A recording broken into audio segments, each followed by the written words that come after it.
Anthony DeBartolo of NFA, Joey Papalia of East Lyme as well, Dylan Johnson of East Lyme.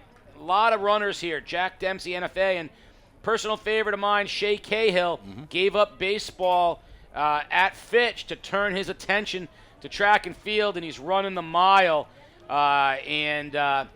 You might remember his sister was a fabulous volleyball player at Fitch. So the Cahill family, now Shea's turn here to run the mile, and this group can really fly. This is where you see the thoroughbred racing of distance. These guys have not slowed down or even given a position away. The way they're running aggressive to get to that spot. And so far right now, it's starting a little bit of a separation, but the top pack has most of the runners right now running. But I got some feedback from the boys shot put, brother. You want to hear this one? Yeah. Who's in the lead right now is Eli Manning from Woodstock with a throw of 39 feet, 10 inches. That's not fair. Professional football players should not be able to retire and come back and throw the shot put in high school. But he did go to a college and he tried out for the team, and he had the mustache and beard. You ever seen that one? That was That's a great my episode. point. Those Mannings, I don't put anything by them. Young man from Woodstock. I hope he continues to do well there. That was a good throw for him. They're just finishing their first flight. We're working towards the second. And boys javelin right now. We're still in the first flight with Winston Hernandez from Norwich Free Academy still leading with 126 feet, 8 inches. The boys triple jump just got started. And that's nice over there. The beauty of jumping with 1 foot twice and the follow-up foot. He's right now 42 feet on his triple. Weston, I want to say this correctly, hopefully, there's one chick from Bacon Academy, 39 feet, 8 inches, and in third place, Dan Zarita with 38 feet, 3.5. So that's the start of the boys' triple jump. And we're coming around the straightaway of the pack. The East Lyme boys are in the lead, followed by Woodstock. And there's a competition of the next 5 guys. Pace is starting to separate right now with those top 3 maintaining the lead.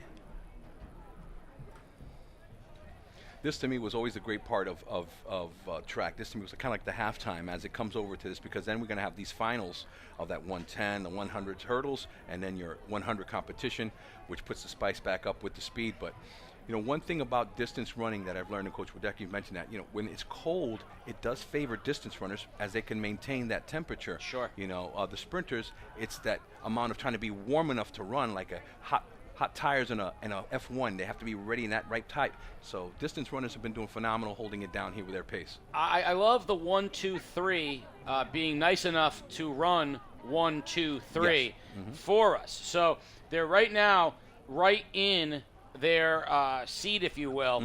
Leon, McCauley, and Menounos are 1, 2, and 3. And Leon and McCauley will use each other to try to push Menounos. And it'll be interesting to see if McCauley shades Menounos as Leon heads down and turns it in. You can see a case that there's a shade, like he's actually outside that one lane, and what that makes is that the Woodstock guy, in order to get by him, he has to go way out to lane 3, which burns him out and burns his technique. So East Lyme has a strategy. They're doing really good here. They're pacing each other, but there is a width that you can't see right here on this side, but when you go back to the back side, you'll see that width, that they're really blocking that third runner right there. So and that's good. A small bit of technique. I don't even call it strategy, because I believe it's technique. I believe it's proper, you know, you're taught that, right? Yep. So it's not even a strategy. But look at him coming on the outside lane right now. There's the kick in his part. There goes Menounos. He figures he needs to get up front. He and Leon now are going to do battle, but Leon's got the inside on him. So Leon and Menounos. McCauley's going to let him go. That's the kick right there as he gets to the straightaway, brother. Menounos, Christian Menounos, pushing to win the boys' mile. The 1600 goes to Woodstock Academy. East Lyme. What a race. Leon comes in second and McCauley third. It was one of the oldest records in the ECC, but today Christian Menounos broke that meet record with a 4:15 in the mile. Christian, tremendous race. Talk about how your mentality and the effort you put in. How'd you feel out there? We've had great training the last couple weeks going into this race. Great competitors out here. Without them, probably wouldn't have gotten the record. They're really good competitors. They're pushing me through this race. And I just knew with 200 to go, if I want to have a good time, I just had to go all out that last 200. That's what I did. I'm super happy about my race, and it's an ECC record, so it's just the cherry on top. We're going out as a senior. Yeah, for those people who don't know, the record was held by athlete from E.O. Smith, which isn't even in the ECC anymore. So you brought the record home to an ECC school. That you talked about that last 200 meters. It looked like you had some extra energy. Did the temperature today help you, or did it not matter? The temperature today was perfect running weather. 50s is great running weather. It's not too hot, not too cold. And just going into this race, I had the mentality of like the weather or not, like it's not going to affect my performance. I'm just going to go out there and run my hardest.